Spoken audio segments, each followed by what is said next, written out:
I'm Christina Fowler, 33, and after years of saving every dime from my bookstore job, I finally bought my dream home, last year my sanctuary, my triumph. Then my parents dropped a demand that nearly knocked me over. They were staying with me after a flood trashed their house, and they had the gall to insist I give up my master bedroom for my younger sister Danielle, the same sister who's never held a steady job, the same parents who've always treated her like their golden girl, while I clawed my way up for everything I have. They wanted her to turn my room into a photography studio for her so-called career. The gall still burns. Before I dive into how this played out, if you've ever faced family demands that pushed you too far, share your story in the comments and hit subscribe to see how I pushed back.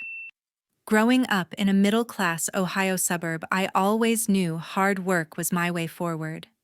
My parents, Linda and Stephen, weren't rich, but managed. Mom, a retired administrative assistant, and Dad, a former railroad worker, preached responsibility, yet somehow spared my younger sister Danielle. While I burned midnight oil for a business degree juggling coffee shop jobs, Danielle drifted through life ditching college because it wasn't her vibe. I graduated with a 3.7 GPA, student loans stacking up, despite scholarships, and shared a cramped apartment with 2 roommates to save every dollar. After landing a job managing a local bookstore, I lived lean, skipping trips, driving a 10-year-old sedan, meal prepping weekly to afford my dream home. Last year at 33, I signed the mortgage papers for a modest 3-bedroom house in our quiet town. Pride surged through me, keys in hand, as I stepped inside. The master bedroom became my haven. I spent weeks perfecting it. Custom bookshelves along one wall, a reading chair by the window, soft lighting for late-night work. It wasn't just a room, it was my reward for years of grit. Mom and Dad called my frugality excessive, but I had a goal and nailed it. Then the flood hit. A brutal Ohio storm last winter wrecked my parents' house. Basement flooded, walls ruined, unlivable for months. Mom called, voice trembling, asking to stay while contractors rebuilt. "Just 2 months tops," she said. I didn't hesitate. Family's family, and despite our differences, I wanted to help. I prepped the guest room with fresh linens, cleared bathroom space, and stocked Mom's favorite teas.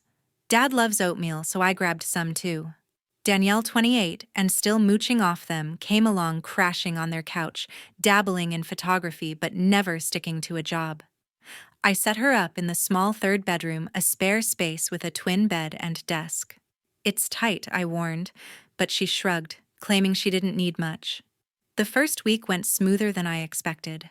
Mom cooked dinners, her lasagna was killer, and Dad fixed a creaky door I'd ignored. Danielle stayed low-key, scrolling her phone or tinkering with her camera. I stuck to my routine, up at 6 for a jog, then bookstore work, managing inventory, planning author signings. Evenings, I'd retreat to my master bedroom, organizing schedules, or reading in my chair, savoring the quiet. I thought we'd coast through this. Naive, right? Family has a knack for stirring trouble. About 10 days in, things shifted. Mom and Dad started dropping hints, subtle at first. Over breakfast, Mom praised Danielle's photography passion, saying she needed space to nurture her talent. Dad nodded, muttering how creative souls like Danielle need the right setup. I smiled politely, confused, but uneasy as a knot formed in my gut. Danielle, meanwhile, got cocky. She'd sprawl in the living room, camera gear everywhere, grumbling about bad lighting. One night, she cornered me in the kitchen, voice syrupy. "Your master bedroom's windows are perfect for my shoots," she said, smirking like it was nothing. I brushed it off, assuming she was kidding, but her gaze held firm. Next day, I overheard Mom and Dad in the dining room, voices hushed but sharp. "Christina's room would be perfect for Danielle's studio," Mom whispered, clear as day. "She's at work most days. She doesn't need it like Danielle." Dad agreed, saying it'd set Danielle up for success. My stomach churned, pulse racing, as I stood frozen in the hallway. My house, the one I'd poured everything into, and they wanted to gift my master bedroom to Danielle for her hobby. Fury sparked inside me, barely contained as their words sank in. That night, still reeling, I caught Danielle in my room, tape measure in hand, eyeing the walls like she'd already claimed it. Her smug grin and weak excuse pushed me to the brink, igniting a storm I couldn't hold back.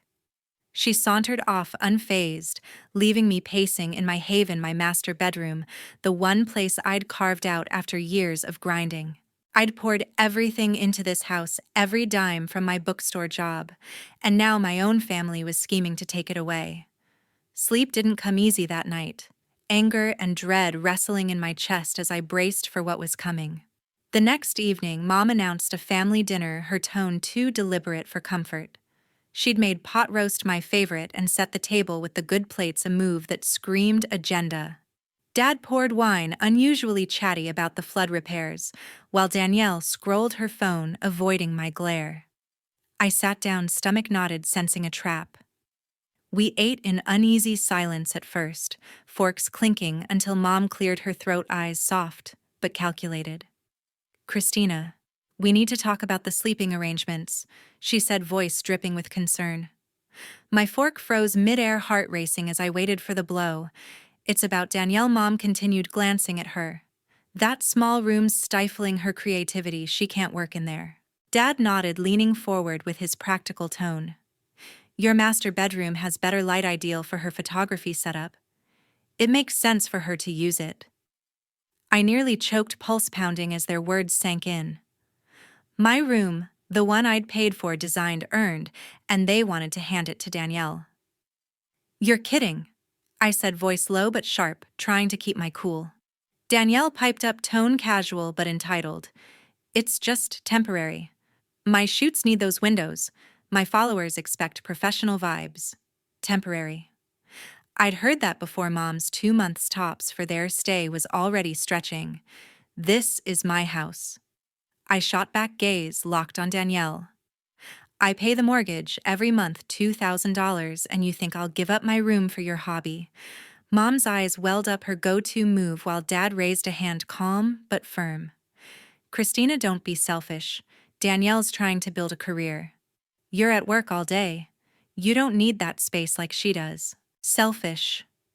The word stung, cutting deeper than I expected as memories of always coming second to Danielle flooded back. The argument spiraled, fast voices rising over half-eaten pot roast. I laid out facts, my sacrifices, my bills, my rights. But Mom twisted it, saying, "Family supports each other."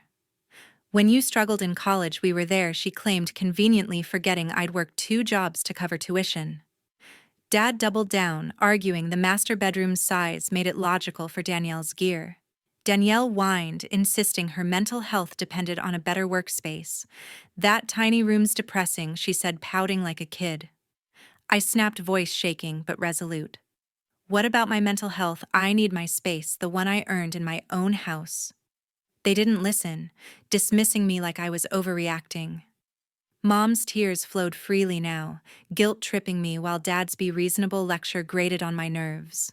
Danielle rolled her eyes, muttering I was dramatic, and I realized they'd already decided I'd cave like always. I stood, chair scraping the floor, and left the table, heart pounding, as their voices trailed after me. Locking my bedroom door, I sank onto my bed, fury and hurt swirling, feeling like a stranger in my own home. The next few days were tense, silence thick as fog. I stuck to my routine, jogging at dawn, bookstore work, but every glance from Mom carried disappointment. Every comment from Dad felt like a jab. Danielle acted like nothing happened, leaving camera gear in the living room, her entitlement louder than words. Then it got worse. Thursday evening, after a brutal day at work dealing with a late shipment, I came home exhausted, craving peace.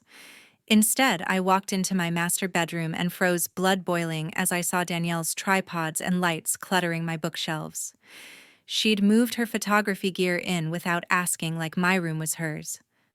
"Danielle," I shouted, storming downstairs, finding her in the kitchen. She shrugged, smirking. "I needed to test the setup. It's perfect." Perfect. My haven, my sanctuary, violated without a shred of respect. I demanded she remove it.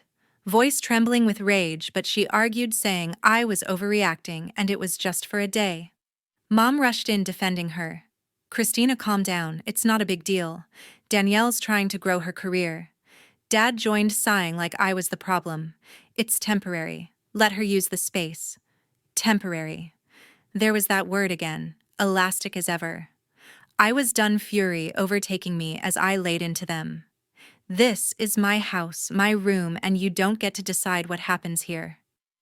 My voice cracked raw with betrayal as I pointed out the obvious. Danielle's career was a pipe dream, her last gig netting $50. Mom gasped, tears starting while Dad's jaw tightened, calling me harsh. Danielle stormed off, slamming a door, claiming I was ruining her life. Their united front against me hit like a punch. I retreated to my room, locking the door, staring at Danielle's gear, feeling like my home wasn't mine anymore. That night, sleepless and rattled, I knew I couldn't keep dodging this. They weren't asking, they were demanding, and I'd spent too long bending to their will. The next morning, still raw, I called Erica, my best friend, who runs a bakery downtown. After that blowout, I drove to her shop, needing to vent, hoping she'd help me see straight.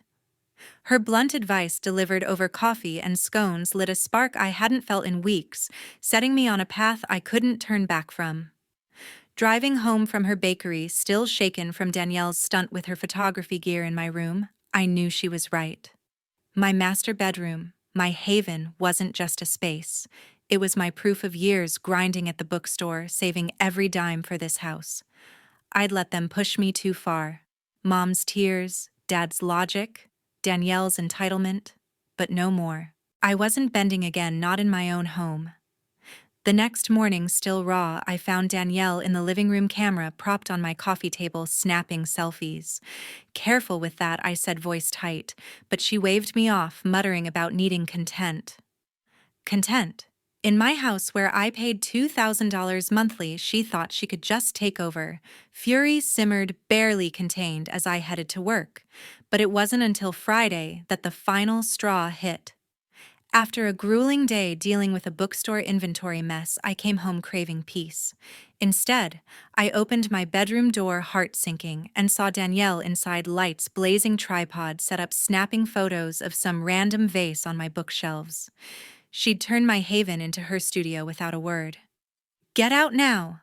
I snapped, voice trembling with rage as I stormed toward her. Danielle flinched, startled, but recovered fast, smirking. "Chill, Christina. I'm just borrowing it for an hour." Borrowing, without asking, in my room. My house? I pointed at her gear, pulse pounding, demanding she remove it. She argued, claiming she'd booked a client and needed the space. Mom rushed in, eyes wide, defending her. "Christina, don't overreact. She's working on her career." Dad followed, sighing like I was unreasonable. "It's temporary. Let her finish." Temporary, always their excuse. But I was done swallowing it. I locked my door that night, heart racing, knowing words weren't enough. They weren't asking. They were taking, and I had to stop it. Saturday morning, after a sleepless night, I decided to act. I called for a family meeting, my voice firm, setting chairs in the living room, like a boardroom. Mom, Dad, and Danielle sat wary but silent as I laid out a typed list of rules on the table, hands steady despite my nerves. "This is my house." I started, gaze locked on them, ignoring Mom's tense frown. "No one enters my master bedroom ever. And you have 30 days to find another place." The room erupted, voices overlapping as they pushed back. Mom's eyes welled up, voice quavering, recounting how she'd sacrificed vacations for my braces years ago. "Family helps each other," she said, tears spilling, implying I was heartless. Dad took his practical angle, offering to pay $200 monthly for utilities, as if money fixed their disrespect. "It's just a room, Christina. Danielle needs it more," he reasoned, calm but infuriating. Danielle scoffed, calling me selfish, insisting her career hinged on my room's lighting. "You're always so dramatic," she muttered, arms crossed like I was the problem. I didn't flinch, resolve hardening as I countered their tactics. "This isn't about money or family, it's about respect," I said, voice steady, cutting through Mom's sobs. "I pay for this house, every bill, every repair, and you don't get to decide how I live in it." I handed them a printed timeline, 30 days to move out along with rental listings I'd researched. There are options out there, I added, ignoring Dad's frown. But you're not staying here if you can't respect my boundaries. Danielle rolled her eyes, muttering about toxic vibes while Mom gasped, claiming I was throwing them out. Dad tried logic again, saying the flood repairs might take 3 months, but I held firm, unmoved by their guilt trips. That afternoon, still buzzing with adrenaline, I drove to the hardware store buying a new lock for my bedroom door, not the flimsy one, but a sturdy keyed deadbolt. Installing it myself, screwdriver in hand, felt like reclaiming my space. I also ordered small security cameras for the living room, posting notices to comply with Ohio law, ensuring no one borrowed my room again. Every violation, big or small, I'd document in a notebook, dates, times, details to stay grounded when their tactics wore me down. It wasn't about distrust, it was about survival. The backlash came fast, thick, and relentless. Mom gave me the silent treatment, moving through the house like a ghost, her sighs heavy with disappointment. Dad cornered me daily, reasoning with spreadsheets, claiming my rules were inefficient for a shared home. Danielle was the worst, blasting music in her room, leaving dishes everywhere, her passive-aggressive jabs testing my patience. Some people care more about their stuff than family, she'd mutter loud enough for me to hear, as she passed me in the hall. Extended family piled on texts from aunts and cousins I barely knew, saying I was cruel to poor Danielle and my aging parents, who were barely 60 and healthy. Work suffered, my focus slipping as I dreaded going home. Late nights at the bookstore sorting books to avoid the tension left me drained, dark circles under my eyes. My manager noticed, asking if I was okay, but I brushed it off, unwilling to admit family drama was unraveling me. I stopped cooking, grabbing takeout to eat in my room, avoiding the kitchen where Mom's disappointed gaze waited. Sleep was fitful, every creak jolting me awake, half expecting Danielle to sneak into my room again. Yet something shifted inside me, small but fierce. Each time I locked my door, each rule I enforced, I felt stronger, less like the pushover I'd been. Erica checked in, texting daily, reminding me I wasn't wrong. "You're not their doormat," she said, voice firm over a quick coffee one evening. Her words fueled me, keeping my resolve intact as I faced the storm at home. I wasn't just fighting for my room, I was fighting for myself. My boundaries, my right to exist in my own space. By the second week, tension still thick, Mom started cleaning the kitchen without prompting a small concession. Dad asked before using my laptop, another subtle shift. Danielle, though sulky, stopped leaving gear in common areas, her defiance quieter, but not gone. They were testing me, probing for weakness, but I didn't budge, rules in place. Timeline ticking. I'd given them 30 days, generous considering their disrespect, and I meant it. Days later, watching Mom scrub dishes in silence, I sensed the air shifting, yet the strain hung heavy, hinting at battles still to come. 2 weeks into my 30-day ultimatum, my rules etched in stone. The tension in my Ohio home was suffocating. My master bedroom, my haven, remained locked, a new deadbolt guarding the space I'd earned through years of grinding at the bookstore, paying $2,000 monthly for this house. Mom and Dad's small concessions, cleaning up, asking permission, felt like tests, probing for cracks in my boundaries. Danielle, sulky but quieter, kept her gear out of my sight, yet her defiance simmered, waiting for a spark. I stood firm, heart steady, but weary, knowing this fight was bigger than a room. Then Danielle lit the fuse. Monday evening, after a long bookstore shift, I scrolled Instagram, needing a distraction. My stomach dropped, pulse racing, as I saw her post a selfie in her cramped room captioned, "Trapped by my selfish sister who'd rather kick us out than share her precious space." Family drama. Selfish me. The one bankrolling this house while she chased likes. The post had 50 comments, strangers piling on, calling me heartless. Worse, family jumped in, aunts, cousins, even a great uncle I hadn't seen in years, reposting Danielle's sob story, tagging me with "shame on you" messages. My phone buzzed relentlessly, each notification a jab as I sat frozen betrayed on a public stage. Fury surged hot and sharp, but hurt cut deeper. Danielle didn't just cross a line, she obliterated it, dragging our fight into the open, twisting me into the villain. I wanted to fire back, call out her entitlement, but Erica's voice echoed, "Don't stoop to her level." Instead, I screenshot everything, post comments, tags, adding them to my notebook of violations, evidence of their tactics. Sleep eluded me that night, anger and loneliness wrestling as I stared at my bedroom's bookshelves, wondering how family could feel so foreign. Tuesday brought a new blow. My uncle Patrick Donovan, Mom's brother, a gruff auto mechanic, called, his voice heavy with judgment. "Christina, what's this about you throwing your folks out?" he asked, clearly fed Danielle's narrative. My chest tightened, heart sinking, as I realized she'd spun her tale to him too. Patrick had always been fair, fixing my car for free when I was broke in college, so his disapproval stung. I swallowed my pride, voice calm but firm, and laid out the truth. My house, my mortgage, Danielle's invasion, Mom and Dad's pressure. "I'm not the bad guy here," I said, hands shaking. "I'm just protecting what's mine." Silence hung heavy. Then he sighed. "I didn't know the full story," he admitted, tone softening. "I'll talk to Linda." Patrick's call back the next day, unexpected and gruff, changed everything. "I spoke to your mom. Danielle's out of line," he said, voice firm, apologizing for jumping to conclusions. He'd seen my side, my sacrifice, my boundaries, and promised to set the family straight. "You're doing right, kid," he added, his rare warmth lifting a weight I hadn't noticed. For the first time in weeks, hope flickering, I felt seen, not just by Erica, but by family.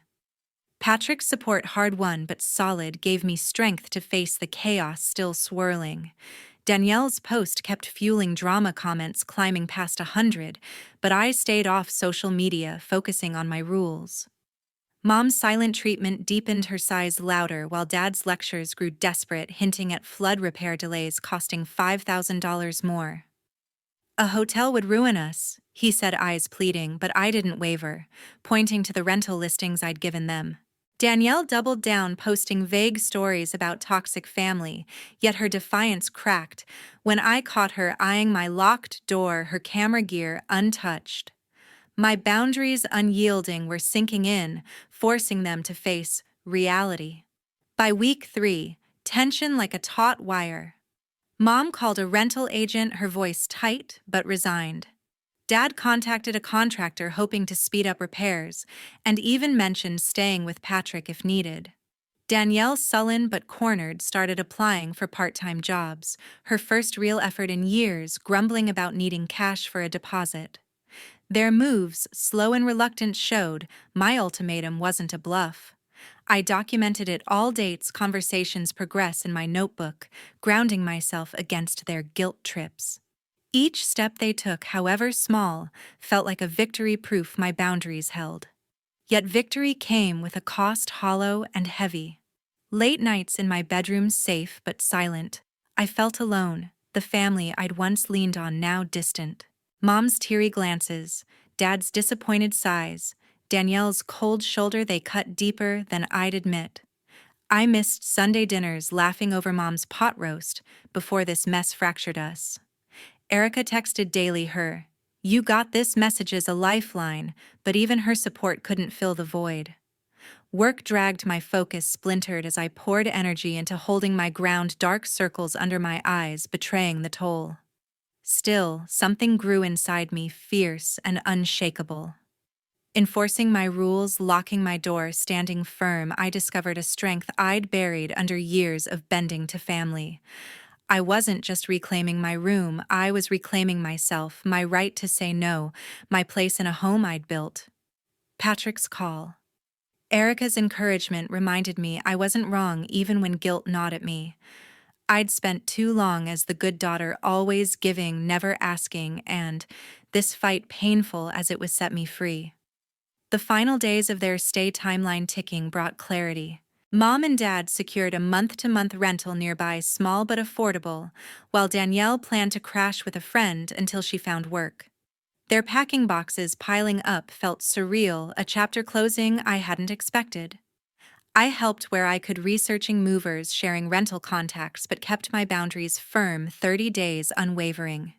As their move loomed, tension easing but not gone, I sat in my quiet bedroom, bookshelves glowing under soft light, feeling the weight of what I'd won and lost. With them gone, my house empty, I faced my next move, ready to carve a path on my own terms. I'd won back my space earned through years of grinding at the bookstore, paying $2,000 monthly, but the victory felt hollow, tinged with a loneliness I hadn't expected.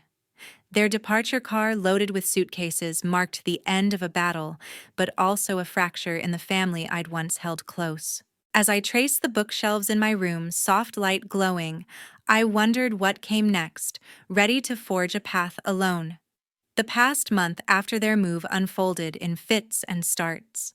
Mom and Dad settled into a small rental apartment 10 miles away, a two-bedroom place, cramped but functional. The flood repairs on their house dragged on, costing another $10,000. Dad grumbled, but they sent me a photo of their new kitchen, a hesitant olive branch. I texted back a thumbs up, polite, but guarded, unsure how to bridge the gap. Mom called once, voice softer, admitting they'd pushed too hard about Danielle's studio. "We didn't mean to hurt you," she said, tears catching, but stopped short of a full apology.